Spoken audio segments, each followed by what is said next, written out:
Saat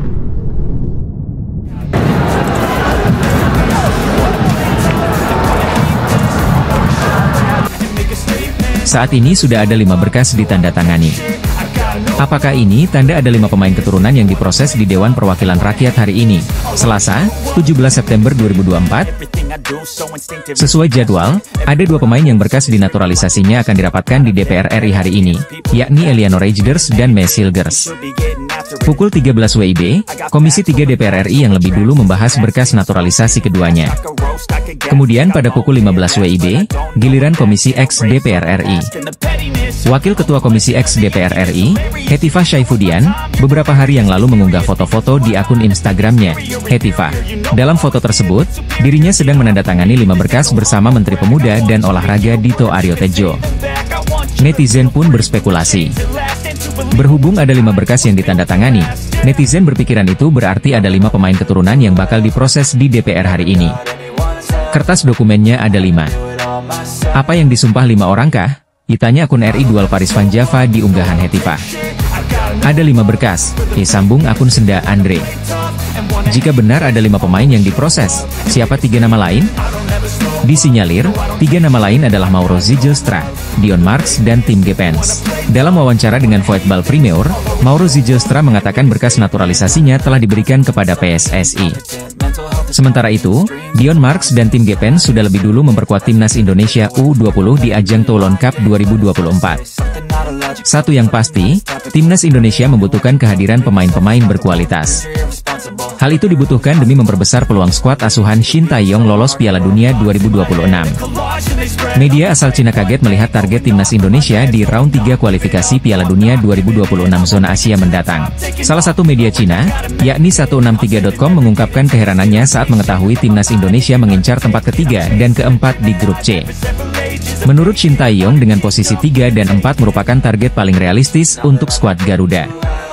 Dengan target tersebut, kans Indonesia untuk bisa lolos ke Piala Dunia 2026 juga akan semakin tinggi.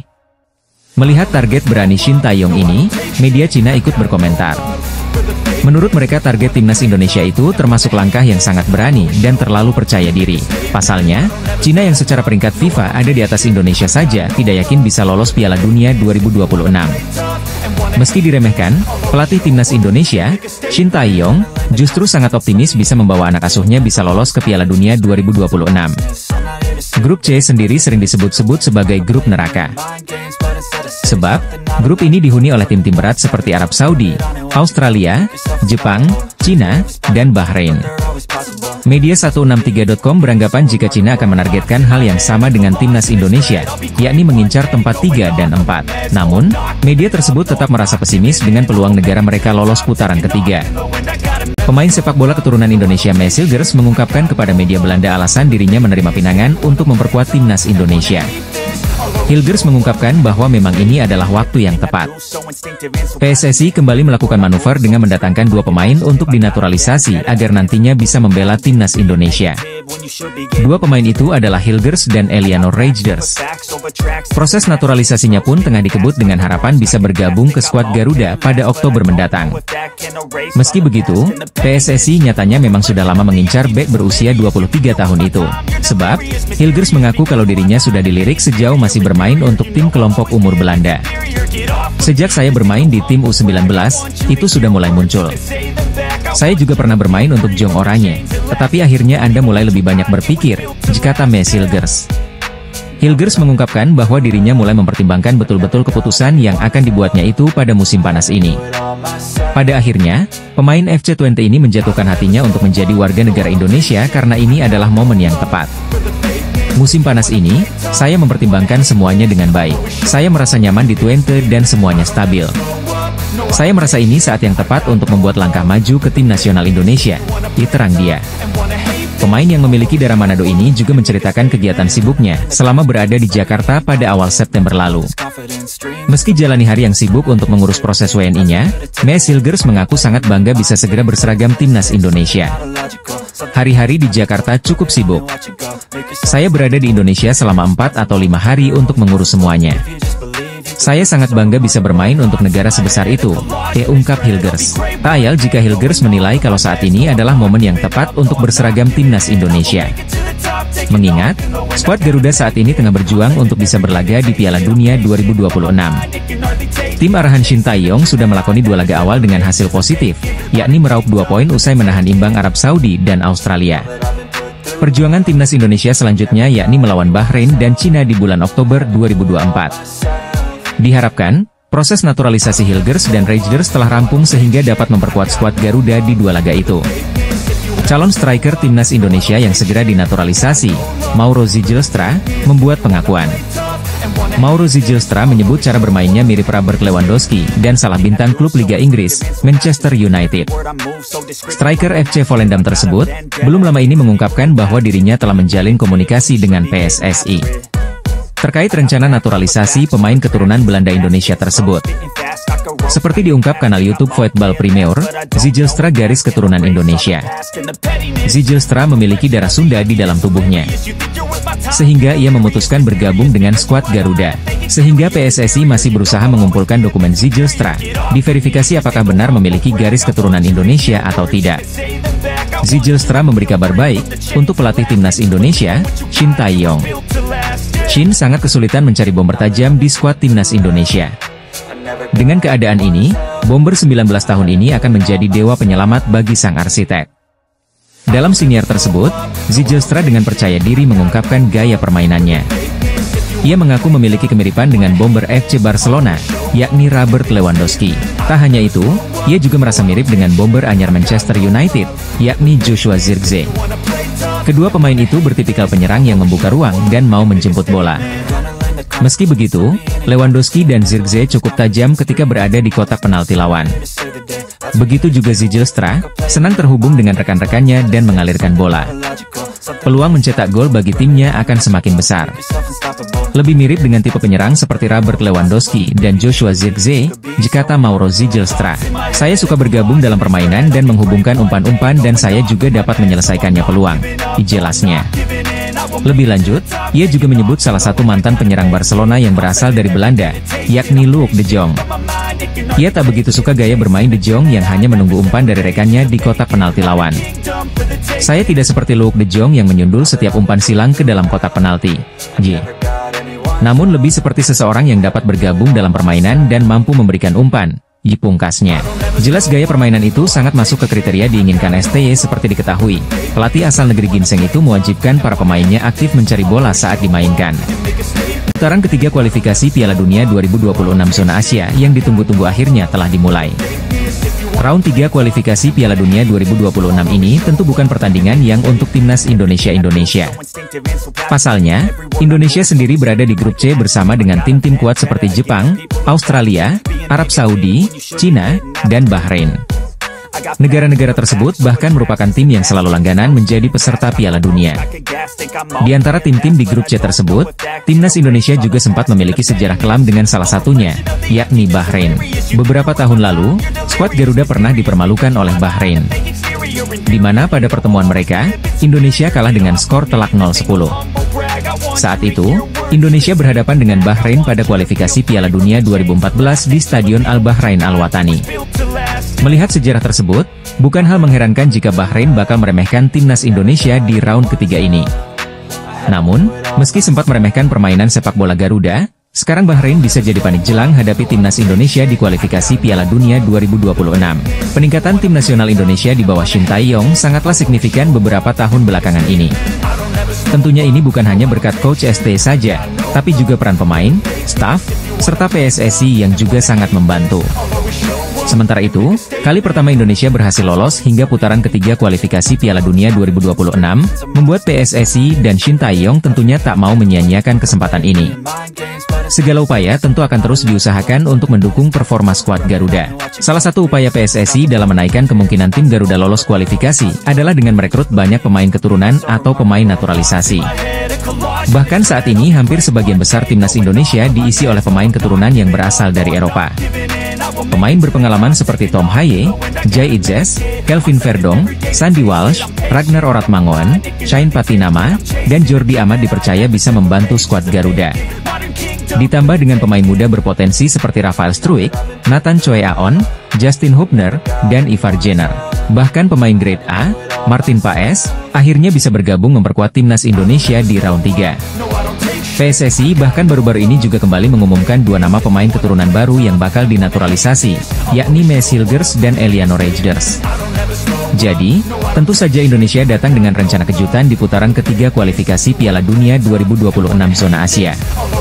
Skuad tim nasional Indonesia tampaknya akan semakin kuat dengan adanya 3 pemain keturunan yang akan dinaturalisasi, dan saat ini tengah diproses oleh Persatuan Sepak Bola Seluruh Indonesia.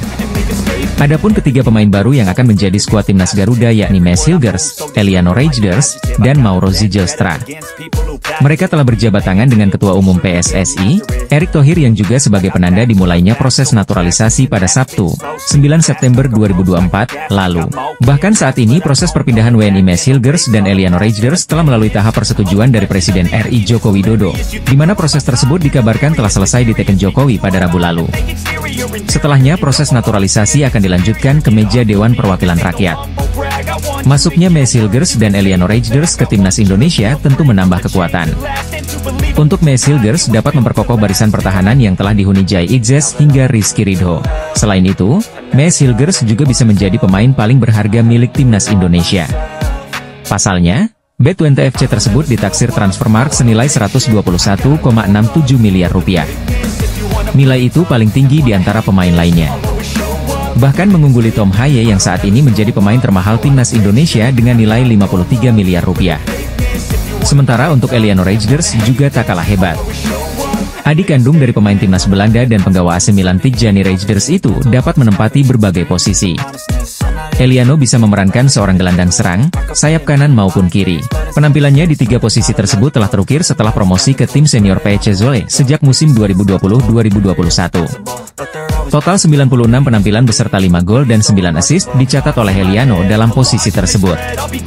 Di Indonesia, Eliano tetap dapat menempati posisi lainnya di timnas Garuda. Selain Mesilgers dan Eliano Rejders, ada lagi satu pemain calon naturalisasi yang sedang dicek berkas oleh PSSI. Ialah Mauro Zijlstra, striker berusia 19 tahun yang saat ini memperkuat FC Volendam U21. Melalui channel YouTube Yusa Nugraha yang juga bersinggungan langsung dengan Mauro Zijlstra mengabarkan, ada hal baik terkait naturalisasi dari sang pemain. Yusa menegaskan bahwa data permohonan WNI dari Mauro Zijlstra telah diterima oleh PSSI. Sementara itu, ketika Yusa mengkonfirmasi ke Exco PSSI Arya Sinulinga, data-data dari Mauro Zijlstra sedang divalidasi. Artinya PSSI sedang mengecek betul surat-surat yang dikirim oleh striker 19 tahun itu. Kemarin waktu aku chat Mario, surat-suratnya telah diterima oleh PSSI.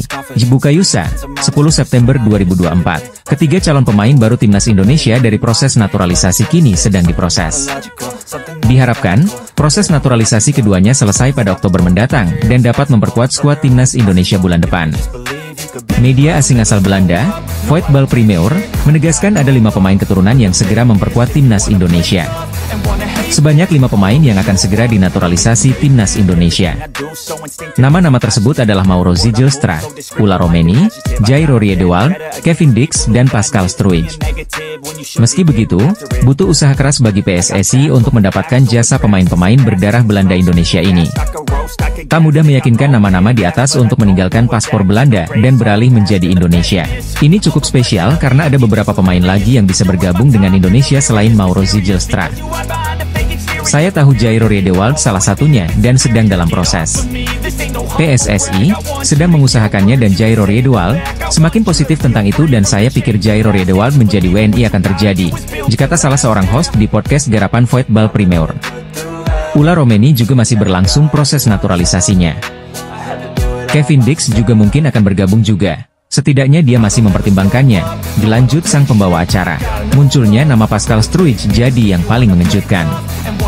Medio 2020, bek Leeds United ini dikabarkan menolak tawaran timnas Belgia demi menunggu kesempatan membela timnas Belanda senior.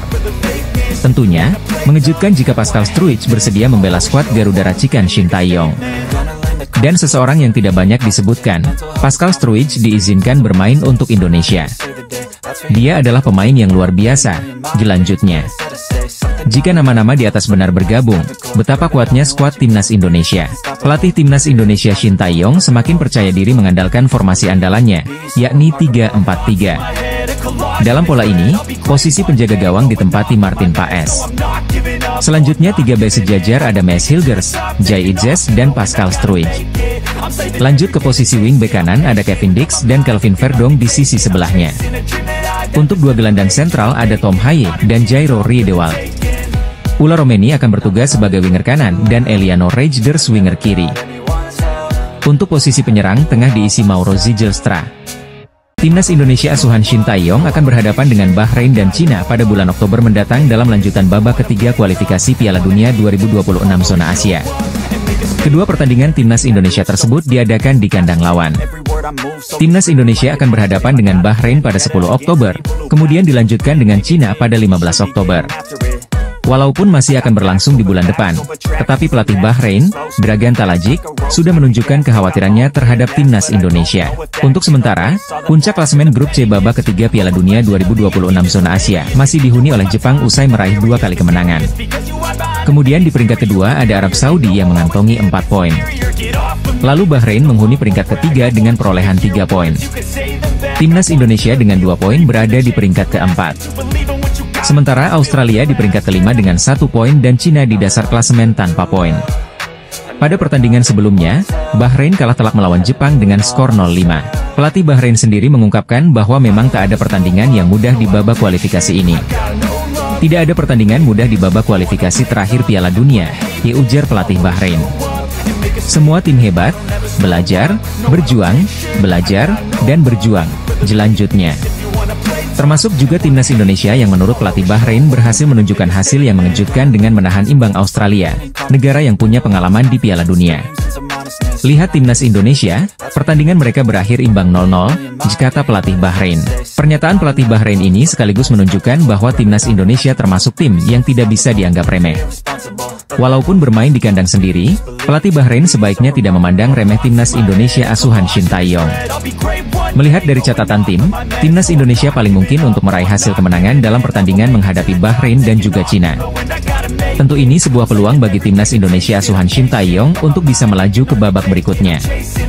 Pemain FC Volendam U21, Mauro Zijlstra mengungkapkan kabar terbaru proses naturalisasinya untuk membela Timnas Indonesia. Meski belum berfoto dengan Ketua Umum PSSI, Erick Thohir, Mauro Zijlstra sudah terkonfirmasi tengah mengurus dokumen yang diperlukan. Ya, saya tengah menjalani proses naturalisasi. Itu istilah yang mereka gunakan, kata Mauro Zijlstra dikutip dari kanal YouTube Voetbal Premier, Jumat, 13 September 2024. Pemain berusia 19 tahun ini mengaku telah mengurus dokumen yang diperlukan guna melancarkan proses naturalisasinya. Jika dokumen tersebut sudah selesai diurus, Mauro Zijlstra pun akan terbang ke Indonesia untuk melanjutkan proses naturalisasinya. Kami tengah bekerja untuk paspor Indonesia saya. Mereka tengah mengecek dokumen yang dibutuhkan, dan jika itu selesai saya akan segera terbang ke Indonesia, kata Mauro Zijlstra.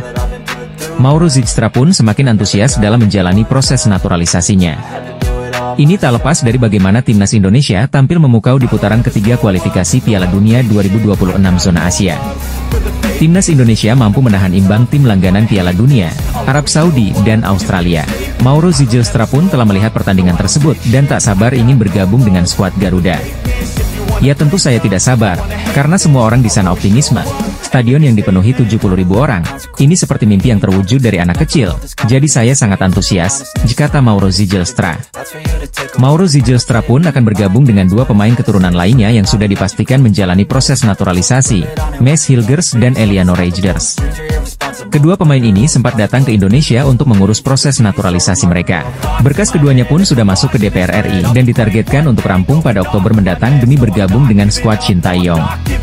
Sempat bergabung dengan latihan Timnas Indonesia, Mads Hilgers dan Eliano Reijnders pun ditargetkan bergabung dengan skuad dalam laga Timnas Indonesia melawan Bahrain dan Cina di lanjutan putaran ketiga kualifikasi Piala Dunia 2026 mendatang. Media asing asal Australia, Socceroos.com ikut menyoroti laga Timnas Indonesia versus Australia di putaran ketiga kualifikasi Piala Dunia 2026 zona Asia. Pasukan Graham Arnold tertunduk lesu setelah gagal meraih kemenangan pada laga kedua mereka di grup C. Australia harus puas berbagi poin dengan Timnas Indonesia. Jackson Irvine dan rekan-rekan gagal mencuri kemenangan setelah ditahan imbang Marcelino Ferdinand CS di Stadion Utama Gelora Bung Karno, Selasa, 10 September 2024, malam waktu Indonesia Barat. Australia sebenarnya tampil dominan sepanjang pertandingan. Tim tamu bahkan berhasil melakukan penguasaan bola hingga 63%. Tim arahan Graham Arnold itu juga terus membombardir lini pertahanan timnas Indonesia dengan 19 kali tembakan yang 5 diantaranya mengarah ke gawang. Sementara skuad Garuda yang cenderung bertahan hanya mampu menghasilkan 2 kali tembakan berbahaya. Australia yang diasuh Arnold makin mendominasi pertandingan. Sementara Indonesia tanpa kehilangan ide, tidak berhasil melepaskan 1 tembakan pun di babak pertama, ditulis media tersebut. Babak kedua berjalan lebih seimbang, tapi Australia kembali memegang kendali permainan. Indonesia sempat mengancam lewat serangan balik tapi berhasil digagalkan Soutar dan Burgess yang tampil gemilang. Lebih lanjut, media Australia pun menyayangkan tim mereka gagal meraih kemenangan di laga kontra timnas Indonesia. Dengan demikian Australia saat ini menduduki peringkat kelima dengan 1 kali kalah dan 1 hasil imbang dari 2 laga awal di grup C. Sayangnya, hasil akhir tidak memihak untuk Australia. Tim meninggalkan Jakarta dengan membawa pulang 1 poin usai ditahan Indonesia dengan skor sama 0-0, tutup Soceros. Shin Tae-yong mengamuk kepada Marcelino Ferdinand gara-gara tampil kurang maksimal di laga timnas Indonesia versus timnas Australia yang merupakan matchday kedua grup C kualifikasi Piala Dunia 2026 zona Asia berlangsung di Stadion Utama Gelora Bung Karno, Selasa 10 September 2024 malam waktu Indonesia Barat. Ketika pertandingan memasuki menit 63, Shin Tae-yong memanggil Marcelino Ferdinand ke pinggir lapangan. Jai Idzes lagi-lagi disebut saat media Italia ikut menyoroti hasil imbang timnas Indonesia melawan Australia dalam kualifikasi Piala Dunia 2026 zona Asia. Timnas Indonesia kembali menuai hasil imbang pada laga kedua putaran ketiga kualifikasi Piala Dunia 2026 zona Asia. Dalam laga tersebut, timnas Indonesia bertindak sebagai tuan rumah dengan menjamu Australia di Stadion Utama Gelora Bung Karno pada Selasa, 10 September 2024. Meski terus-menerus diserang, timnas Indonesia berhasil menahan gempuran lini serang Australia. Dari segi statistik, tim Merah Putih benar-benar kalah jauh dibandingkan Australia. Dalam hal penguasaan bola, Soceros bahkan mencatatkan angka 63% sepanjang pertandingan. Selain itu, timnas Australia juga berhasil melepaskan 19 tembakan dengan 5 diantaranya mengarah tepat ke gawang Indonesia. Akan tetapi, 5 shots on target yang mengarah ke gawang timnas Indonesia itu semuanya berhasil diselamatkan oleh Martin Paes. Hingga pertandingan berakhir pun skor imbang tanpa gol mewarnai hasil pertandingan kedua timnas Indonesia. Dengan demikian, timnas Indonesia saat ini berada di posisi keempat klasemen sementara grup C putaran 3 kualifikasi Piala Dunia 2026 zona Asia. Anak-anak asuh Shin Tae-yong berada di bawah Jepang, Arab Saudi, dan Bahrain yang secara berurutan berada di posisi pertama hingga ketiga. Performa memuaskan timnas Indonesia tersebut lagi-lagi mencuri perhatian dari berbagai media asing. Hal tersebut terhitung wajar karena banyak media asing yang memprediksi bahwa Australia akan menang dengan mudah. Salah satu media yang ikut menyoroti performa timnas Indonesia adalah media Italia, Tutto Venezia Sport. Meski hanya rilis singkat, Tutto Venezia Sport menyoroti performa skuad Garuda saat menahan imbang Soceros. Mereka menuliskan bahwa timnas Indonesia gagal memecah kebuntuan dan menuai hasil imbang untuk kedua kalinya secara beruntun. Indonesia gagal memecah kebuntuan di grup 3 fase kedua, ketiga, kualifikasi Piala Dunia, zona Asia, ditulis Tutto Venezia Sport. Tim Merah Putih bermain imbang 0-0 melawan Australia, meraih hasil imbang kedua secara beruntun setelah hasil 1-1 yang didapat dari Arab Saudi, dilanjut media yang berbasis di Venice itu. Tidak hanya menyoroti hasil timnas Indonesia, Tutto Venezia Sport juga menyebut nama Jai Idzes lagi. Mereka menuliskan bahwa Idzes kembali dipercaya menjadi kapten timnas Indonesia yang diasuh oleh Shin Tae-yong. Timnas Indonesia bermain imbang tanpa gol dengan Australia dalam laga babak pertama kualifikasi Piala Dunia 2026 di Stadion Utama Gelora Bung Karno, Selasa, 10 September 2024, malam. Hasil pertandingan Indonesia melawan Australia berakhir 0-0. Tim Merah Putih menggebrak pada menit awal. Serangan dari sisi kanan coba dituntaskan Sandy Walsh lewat tembakan yang mengarah ke gawang Australia. Bola bisa diblok Matthew Ryan. Bola muntah kemudian coba dimanfaatkan Rafael Struijk, lagi-lagi Ryan menepisnya. Setelah sengatan Indonesia pada menit awal, Australia mencoba mengatur tempo dan ritme untuk keluar dari tekanan. Memasuki sepertiga awal babak pertama, anak asuh Graham Arnold mulai dominan dalam penguasaan bola dan membuat timnas Indonesia lebih banyak bertahan. Pada menit ke-20 Australia memiliki peluang lewat sepakan Harry Soutar. Martin Paes tampil apik dengan menepis kans tersebut. 2 menit kemudian Paes kembali menghalau sundulan Soutar. 2 peluang Soceros tersebut hadir dari situasi tendangan penjuru. Selain tekanan Australia, terdapat kesalahan umpan pula dari lini belakang yang membuat lawan bisa membuat situasi berbahaya. Tim tamu kembali memiliki peluang emas melalui sepakan Nestori Iran Kunda yang mengenai tiang kiri gawang pada menit ke-33. Bola sempat memantul ke kaki Paes. Laju bola tak berlanjut ke gawang dan dibuang. 2 menit berselang giliran Craig Godwin yang punya kesempatan. Dari sisi kiri Godwin menembus kotak penalti dan melepaskan tembakan. Lagi-lagi Paes melakukan penyelamatan gemilang. Setelah skor imbang tanpa gol pada babak pertama, Shin Tae-yong memasukkan Witan Sulaiman menggantikan Rafael Struijk.